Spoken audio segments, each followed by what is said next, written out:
Assalamualaikum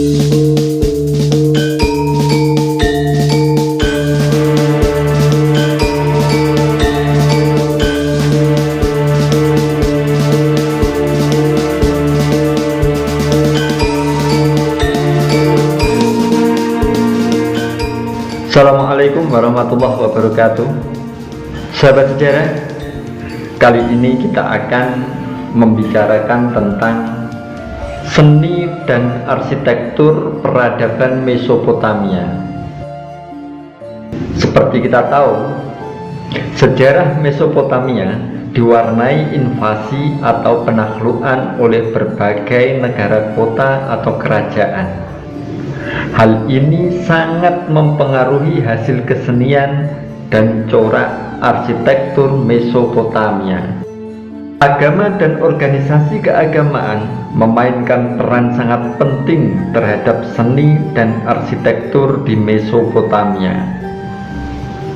Hal itu terlihat dari seni Sumeria yang bermotif keagamaan, seperti lukisan dewa-dewi dan makhluk-makhluk mitologis.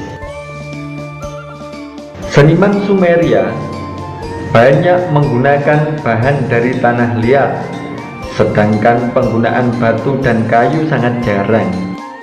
Hal ini berdampak pada hasil karya seninya, dengan seni ukir Sumeria lebih halus dan utuh dibandingkan seni ukir Mesir, sebagaimana terlihat dari patung-patungnya.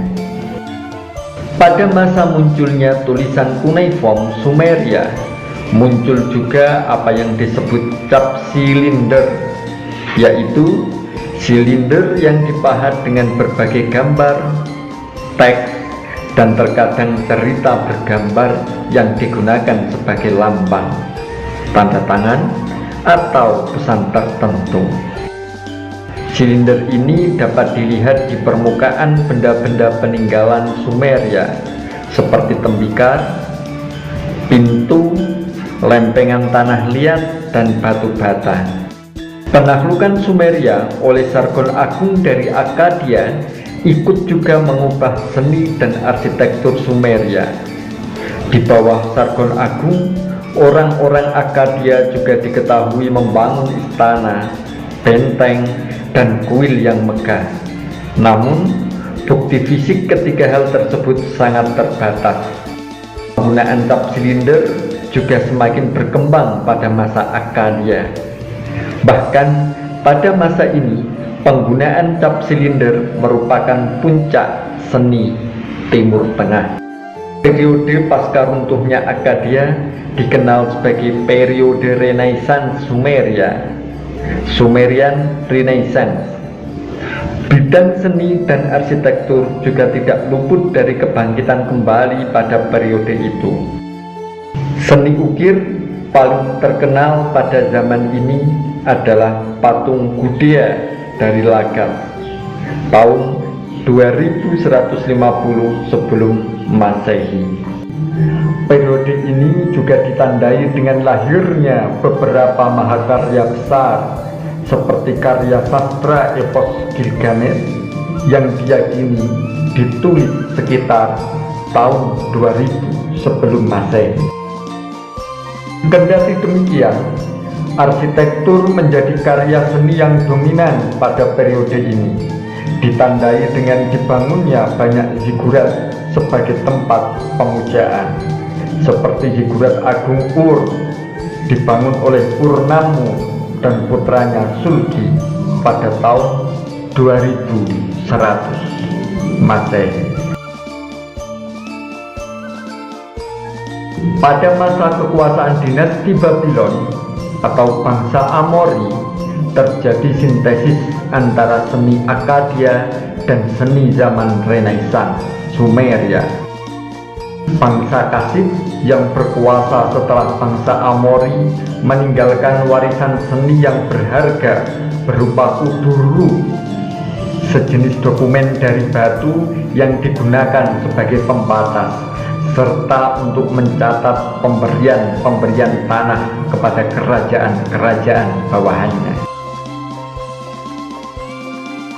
Di dalam kuduru tertera gambar dewa yang melindungi perjanjian tersebut.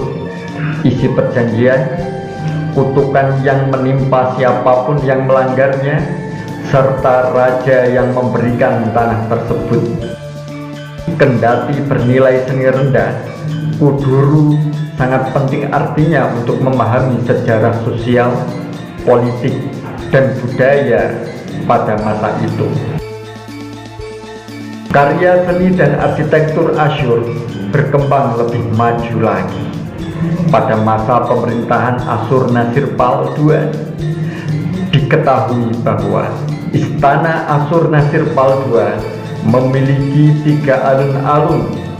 Benteng-benteng istana didekorasi dengan relief-relief bergambar yang memperlihatkan raja tengah melakukan ekspedisi militer, berburu, dan lain-lain.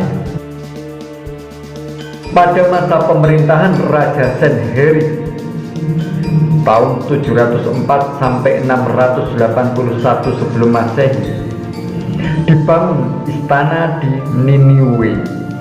Senherib menamakan istana yang dibangunnya di Niniwe sebagai istana tanpa saingan. Ukiran-ukiran relief pada istana Senherib digambarkan sebagai puncak seni ukir relief zaman Asyur.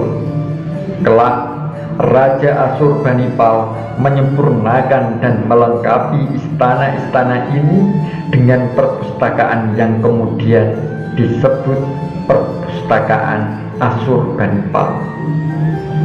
Perpustakaan ini diantaranya berisi ribuan lempengan tanah liat yang memberikan informasi berharga tentang sejarah Asyur, Sumeria, Akkadia, dan Babilonia.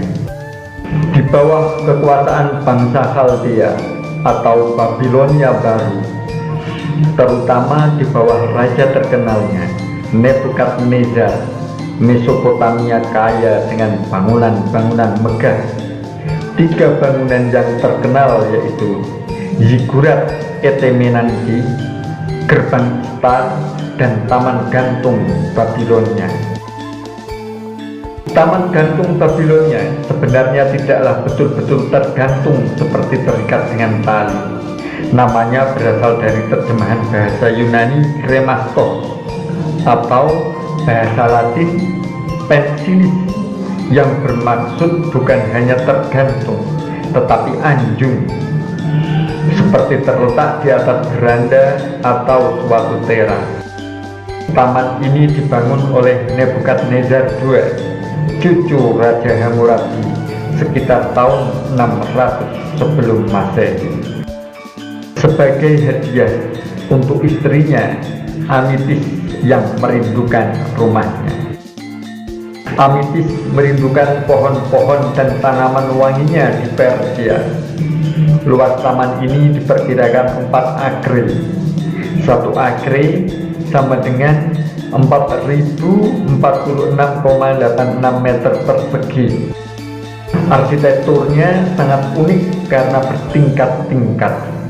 Taman ini ditanami berbagai pepohonan indah dan dilengkapi dengan sistem pengairan hingga ketinggian 100 meter di atas permukaan tanah. Dari puncak taman ini dapat disaksikan pemandangan di sekeliling kerajaan Babilonia. Pada masa kekuasaan Persia dibangun Persepolis, sedangkan pada masa kekuasaan Makedonia dibangun gedung-gedung bercorak Helenis. Demikian sahabat-sahabat sekalian, sahabat sejarah, sahabat Nusantara, seni dan arsitektur kebudayaan Mesopotamia. Selamat belajar, salam sejarah, salam Nusantara. Assalamualaikum warahmatullahi wabarakatuh.